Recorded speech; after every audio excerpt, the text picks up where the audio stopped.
दोस्तों, आप लोगों ने ये बिजली का खंभा बहुत बार देखा होगा रोड से जाते वक्त, जिस पे ये बहुत सारी तारें लटक रही होती हैं और ये रोबोट जैसा कुछ दिखता है जो स्टील का होता है। तो चलिए दोस्तों, जानते हैं ट्रांसमिशन टावर क्या होता है और इसकी क्या खासियत है।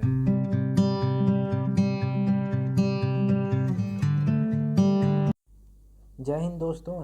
ट्रांसमिशन टावर क्या होता है? ट्रांसमिशन टावर एक तरीके का पावर टावर होता है जो हमारे पावर केबल्स को सपोर्ट करने के लिए यूज़ होता है। बात करें ट्रांसमिशन टावर के कुछ इंपॉर्टेंट पॉइंट्स की, तो सबसे पहले आता है उसका स्ट्रक्चर और डिज़ाइन। तो सबसे पहले स्ट्रक्चर में उसकी हाइट की बात करें तो दोस्तों, उसकी हाइट दो चीज़ों पर डिपेंड करता है।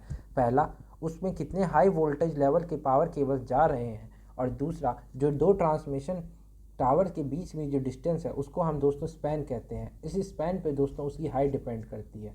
बात करें इसके डिज़ाइन की, तो इसकी डिज़ाइन काफ़ी फैक्टर्स पे डिपेंड करती है, जैसे वहाँ की सॉइल कंडीशन, वहाँ के विंड लोड, वहाँ के वेदर्स।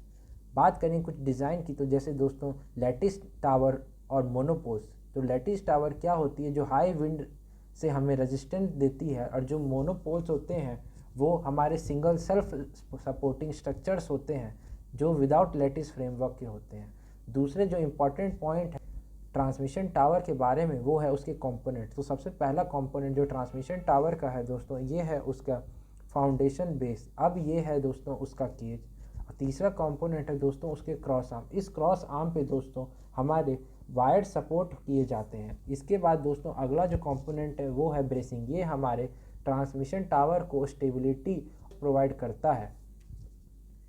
बात करें अगले कंपोनेंट की, तो वो है दोस्तों ट्रांसमिशन टावर का फाउंडेशन। जो इसका फाउंडेशन है वो डिपेंड करता है वहाँ के सॉइल कंडीशन पे।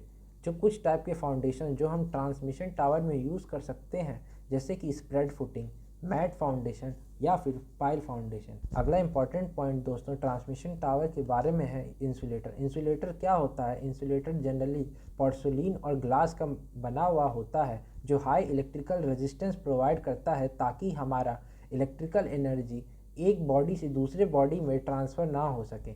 यहाँ पे मेन हमारे इंसुलेटर का ट्रांसमिशन टावर में ये फंक्शन है, वो हमारे इलेक्ट्रिकल कंडक्टर को इलेक्ट्रिकली आइसोलेट करे, ताकि हमारा जो करंट है वो हमारे ट्रांसमिशन टावर में फ़्लो ना करे और हमारी एनर्जी लॉस ना हो। बात करें डिफरेंट टाइप्स ऑफ इंसुलेटर की, तो दोस्तों कुछ टाइप के इंसुलेटर जो हम यूज़ करते हैं या फिर हम यूज़ कर सकते हैं, जैसे कि pin insulator, suspension insulator, strain insulator. ये डिपेंड करते हैं कि हमारी रिक्वायरमेंट क्या है ट्रांसमिशन लाइन के हिसाब से। अगली जो चीज़ है ट्रांसमिशन टावर में, वो है वोल्टेज लेवल। जो हमारे ट्रांसमिशन टावर होते हैं वो हाई वोल्टेज केबल्स को ले जाने के लिए यूज़ होते हैं। अब बात करते हैं दोस्तों इन्वायरमेंटल कंसिडरेशन। जो दोस्तों हमारा ट्रांसमिशन टावर है उसे वेदर रेजिस्टेंट होना चाहिए, यानी कि वो किसी भी इन्वायरमेंटल कंडीशन को विथ स्टैंड कर सके, जैसे कि रेन, विंड और टेम्परेचर में फ्लक्चुएशन। और बात करें दोस्तों दूसरे प्रोटेक्शन की, तो वो है क्रोजन प्रोटेक्शन। इतनी बारिश के बाद तो हमारा जंग लगना पॉसिबल ही है, तो ट्रांसमिशन टावर को हम कोटेड कर देते हैं ताकि वो कोरोजन से हमें बचा सके।